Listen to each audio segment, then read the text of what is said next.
Welcome to the lifestyle of the rich and very rich. Ito ang mundo ni Ryan. Wala akong ginawa kundi mag-enjoy.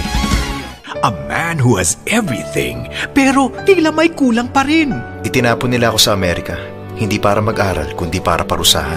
Mag-aral? Di mo kailangan pagbutihan. Gawin mo lang gusto mo. Huwag ka nang babalik dito. Naisip ko rin na magrebelde, na ginagawa naman ang lahat ng tulad ko na anak sa labas. Si Julia, a girl who has nothing but her dreams. Parang sinadya ng tadhana na malungkot ang buhay ko. Habang buhay na ako maghuhugas ng pinggan at mag-aalaga sa mama ko. Ikakasal ang ate ko sa Amerika. Kasinungalingan lang ba lahat ng sinabi mo sa amin? Umuwi ka na! Ate! Ate! I'm from Korea. I'm Korean. Let me see your passport. It's okay, baby.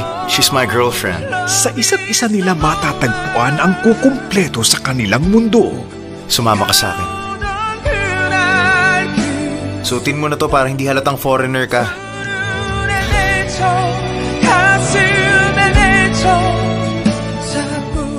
Isuot mo. Mukha ba tayo mag-asawa? Huwag kang mangarap. Nagugustuhan na kita. Who are you? Ikaw siguro ang... Fiancé na nakatira dito. Ha? Umalis ka na bago siya bumalik. Please lang. Julia.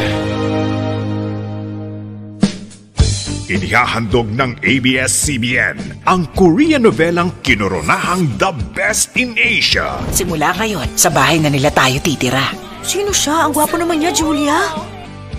Long time no see. Welcome back.